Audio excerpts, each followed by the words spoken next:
Hello, I'm Jerry Crow with the Pacifica Historical Society and today's host of Footprints of Pacifica, a show where we examine the lure and lore of lovely Pacifica, its character and its characters.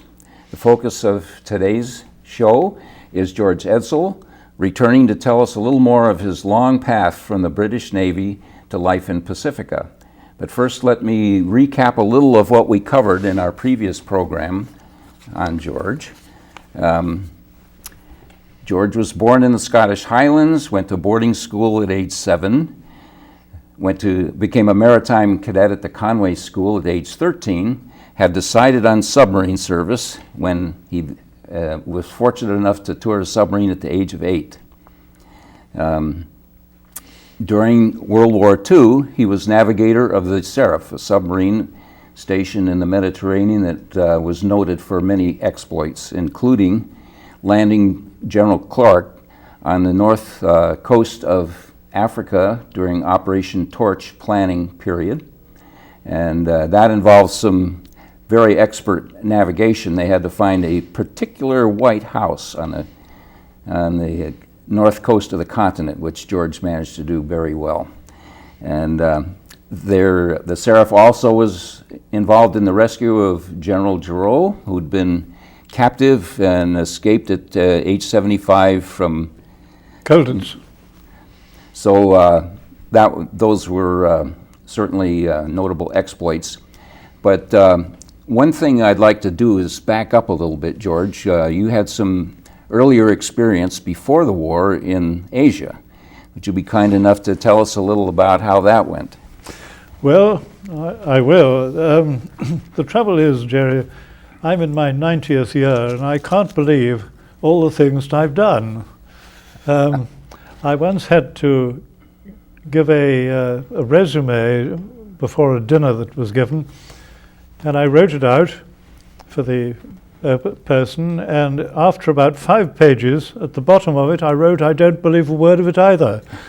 And it's very true, because I was in China at a very different time. I was in there from 1938 to 40, and in the days when we had gunboats up the rivers, Yangtze, the Pearl, and the Yellow River. And then, of course, the war came along, and we, in my small cruiser, were supposed to take on the Japanese Megamis, who would have had us for breakfast. I would say they were twice as big as we were, and half as old. But Hong Kong in those days was a remarkable place, and I brought some photographs. Unfortunately, I can't take them out of the album because they're stuck in. And I might add they're 70 years old. And I don't know if I should point this at the screen or at the... Well, it'll show up if you point it at the actual photograph. I think we'll be able to pick them up pretty well. This was the boom, the anti-submarine boom that was put in the harbor to stop submarine penetration, and the boom vessels were little fellows like that opened them and then shut them. Now, as an aside, you may remember that some midget submarines got in and planted mines underneath the Tirpitz. They got in through a boom like that when it was opened for Liberty men, and they went in underneath them, and then the boom shut again, they were locked in. But they were pretty effective, and when the Japanese came in, of course they just blew them out of the water. That shows part of the peak with a cruiser alongside one of our own submarines. Mm-hmm. Regulus, she was lost very shortly after. All right, we'll go to the...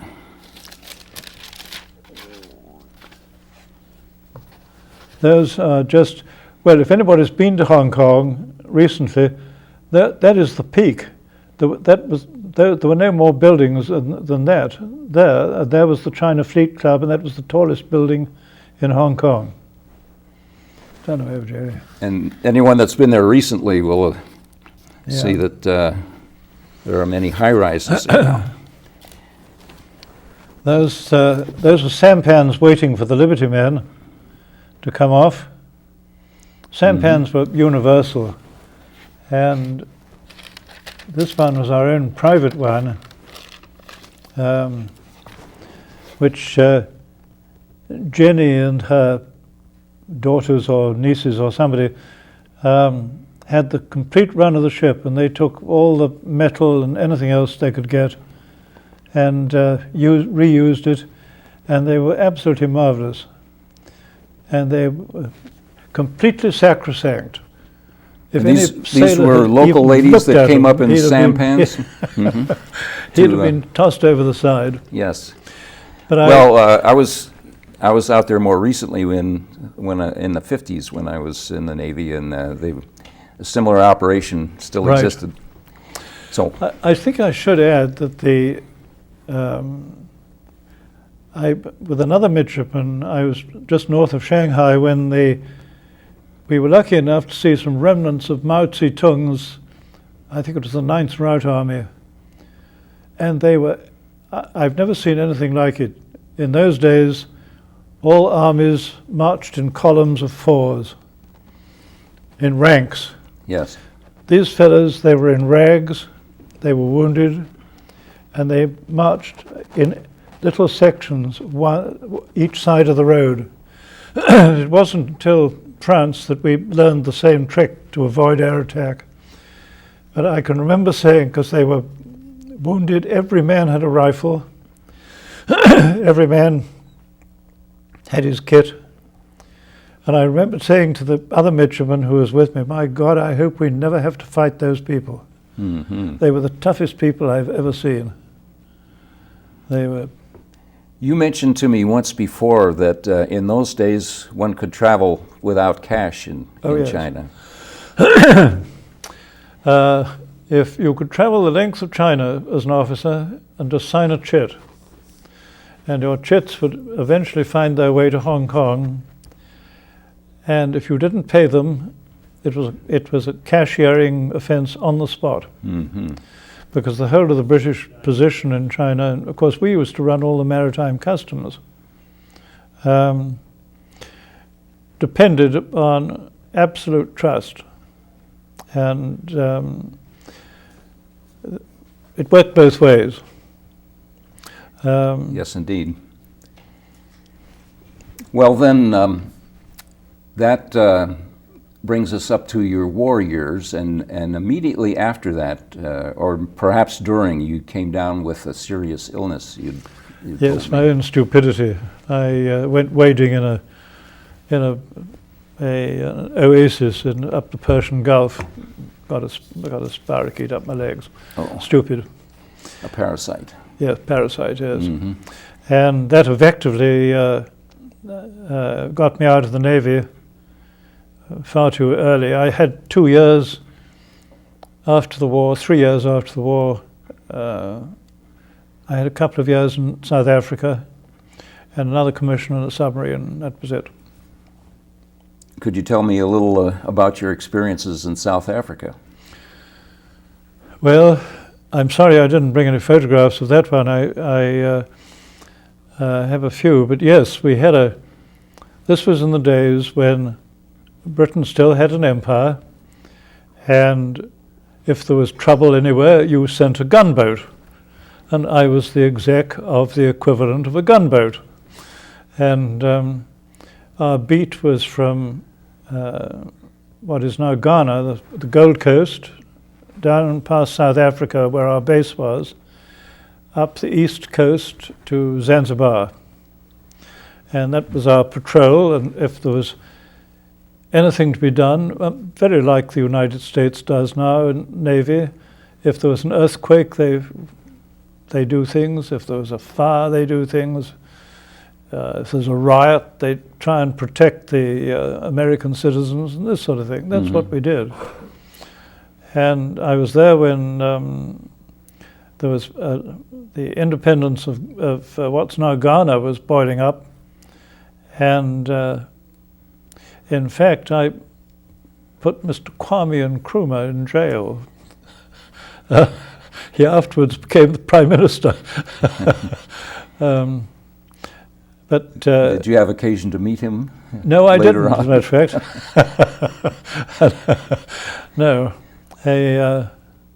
But we were the only people who were applying law and order, and that was a very, very important thing, and should be now in Africa as well, and of course it's disappeared completely. Apparently there was more respect for the concept. Exactly.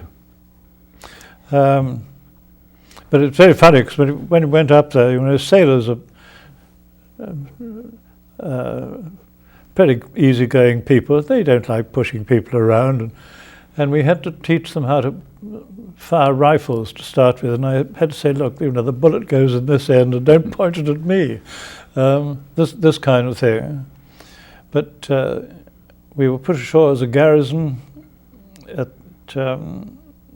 where all the European women and children had been gathered, 30 of us, and we were supposed to defend them if there'd been a big riot, which was avoided by the provincial commissioner in the Gold Coast at the time, who'd been there for, I think, 40 years, spoke all the languages.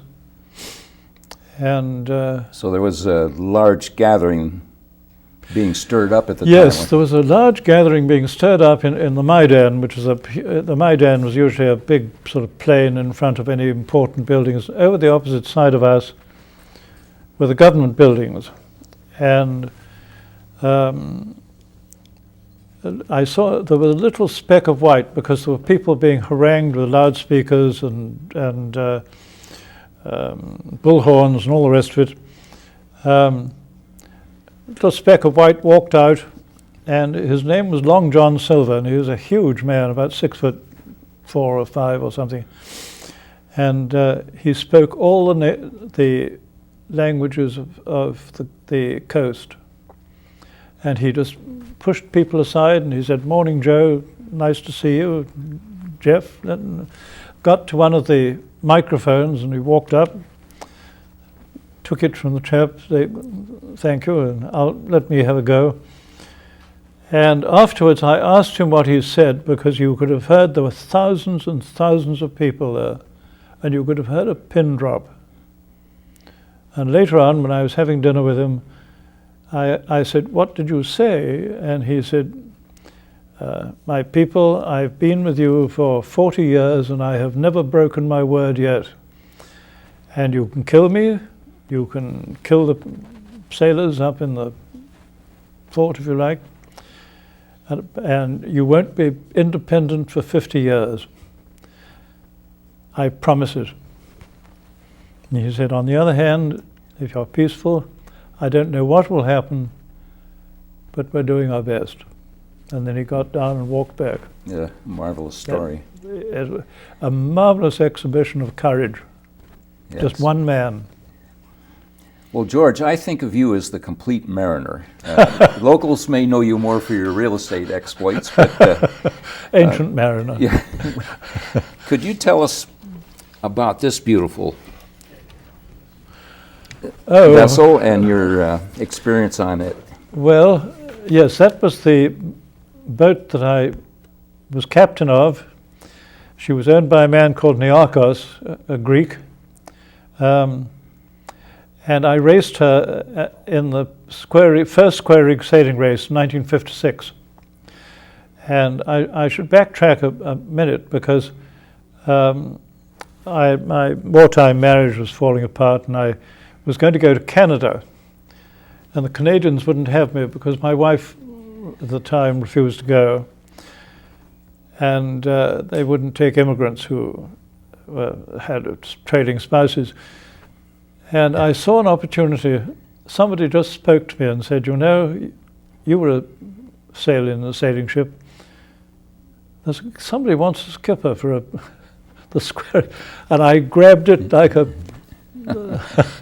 and I never regretted it, because I found myself as the captain. That was the most beautiful thing I've ever seen afloat. She was 225 feet. Those masts are 180 feet. And I doubt if you can see in the photograph, but there's a little, that man there is a 6-foot man. So you can judge the size of the masts and the sails, and she's called a staysail schooner.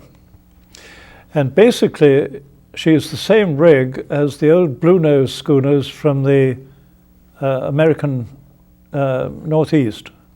They had the same staysail rig, because what you could do is, in heavy weather, you could take that sail down, that big sail down, they didn't have one. Then you took these two off, which could come off very quickly. And all you had was these 3 staysails, which were just like storm rig. And in that photograph, she's doing about 16 knots. And at her best point of sailing.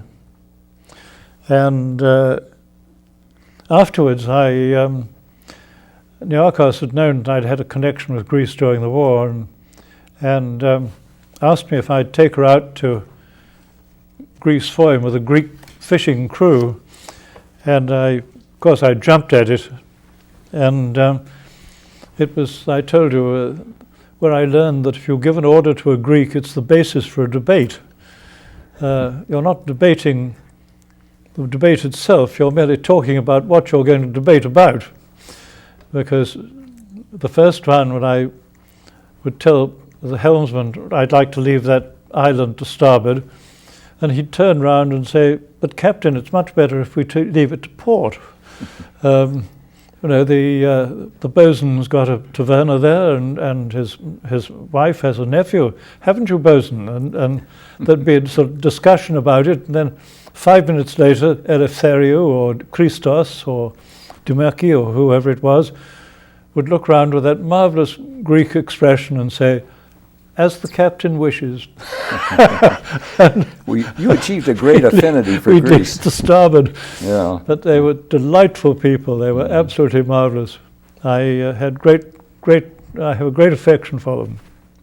But it was certainly different discipline from the Navy. I think we have a few more photographs here that may show up about All right. from the aboard the. What was the name of the ship? Creole. Creole. Yes, she had a black hull. Well, those ones were ready when I was experimenting with different types of sail, and I was taking photographs, or had another officer take photographs of how we sailed with those different little sails. Looking for the best stability and to get speed the out of best her. thing, yes. I might add, she was a complete thoroughbred. If you balanced her with those original sails you showed, you could sail her with a finger. Amazing. And she was a huge ship. You know, she was as big as a minesweeper in the war. But these were the vessels that we Some raced of the competition. against. Yeah. They were the various square riggers. I didn't have any of them sailing, because if you could imagine trying to get about a dozen ships like this out of harbour at the same time under square rig, obviously they had to be sailed individually, and by this time we were long since gone. And but these were taken in harbour, and Oops, I missed a page. to all the different nations sent. Unfortunately, the United States didn't send any of that first sailing race, which was a pity. But I think that was Mercator. That's I've forgotten where that came from.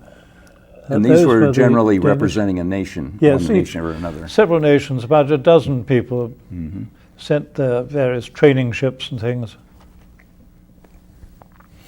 And I think the next one, Jerry, I think All right. there's some of them. Yes, that's Christian Radich and Georg Stager. They're from Norway and Sweden. That one I can't see. That's another one of Christian Radich.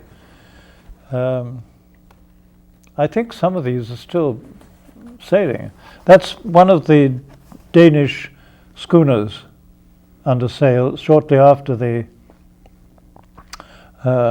start.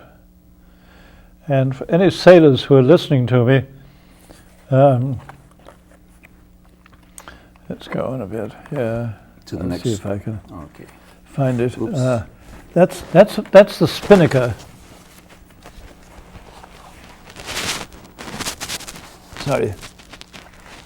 That's the spinnaker which we actually set, and that sail is 3,000 square feet, and that's the spinnaker boom out here, which there's another photograph of it. Back one, Jerry. All right. Yeah. That's the spinnaker boom being set, and it took 14 men to lift it out. And if you'd, there's another better picture of it actually, with the chef looking on, because it was an all hands job to do it, and we had to get it. Well, these were all the cadets getting it out. But that was a huge sail. It was a. It must have been fun in Wow. heavy weather. Well, George, we're approaching the time when you came to America, but I think we'll have to leave that for another session. So why right. don't you just tell me a little more about your? You've gone back to Greece numerous times, have you not? You continue yes. to sail. Yes, I had a boat. I had a boat there myself, small, 28-foot. That I left there, and of course during the war, for a very brief period, I'd been the captain of a Greek submarine, which was my original connection, and she was called Zephyrs, which means a swordfish, and I spent 10 years sailing with my family around the Greek islands, and left the boat. I used to leave her on the shore. And in Greece, if you leave anything in a boat, nobody will touch it. Nobody will take it. And on one occasion, I left her on the beach for 2 years. And a chap came down from the hills and took his cap off and said he'd been waiting for me to come back. He was a shepherd. And he said, I'd noticed I was missing a halid. And I looked up and I said, yes, I was. And he said, yes, we've been waiting for you to come back because we wanted you to know that it wasn't a Greek that took it. It was a German tourist who wanted to tie his case on his car. But that is very typical of them. Yeah. They're lovely, lovely people. Do you still have a vessel over there, or do you still go back from time to time? No, unfortunately, I got rid of her. I left it too late. I could have sold her, and I couldn't bear to part with her. Mm-hmm. But that was.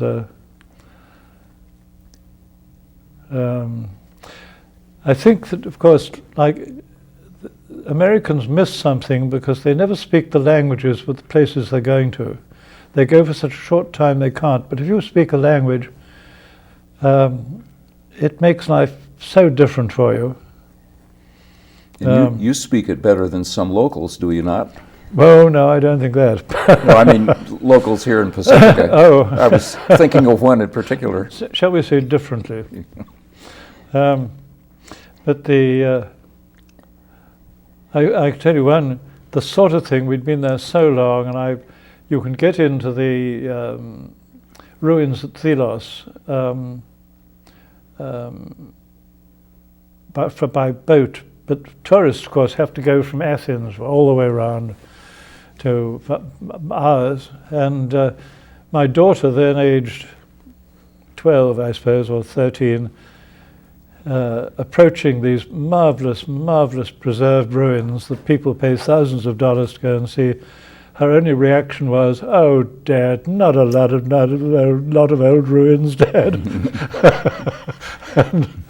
that was about it. Well, I noticed that they are making continual progress reassembling things over there, and I suppose that every time one goes back, it looks a little different because of their yes. progress. And, Yes, that's true. they probably wouldn't have had all these wonderful marble buildings if they'd had forests. No, that's true. just an Very true. accident of nature. When I first went to Greece in Creole, you could walk all over the Acropolis, and did. I've got photographs myself sitting in one of the senatorial seats. And you could walk all over it, there was hardly anybody looking at it. But that, again, was a long time ago. Well, that brings us close to the end of our conversation this evening. Are there any reflections you'd like to add to the record before we go into the... I'm sorry it takes so long. When Not at all, George. This I find is very interesting. Well, not many people have been as lucky as I have, let's put it that way. Well, that's a good way to view your life's progress, certainly. Well, that's our show for today then. And I'd like to remind you that if you want to learn more about the Pacific Historical Society or any of our projects, our mailing address is Post Office Box 752, Pacifica, zip 94044, excuse me. We also have a website, www.pacificahistory.org, and on that you can learn about our various activities and also find some of the materials that we have for sale and some pictures of the latest progress on our projects. Or you can call telephone 650-359, let me get my specs on here, 5462. So that's our show for this evening. Thank you very much for watching.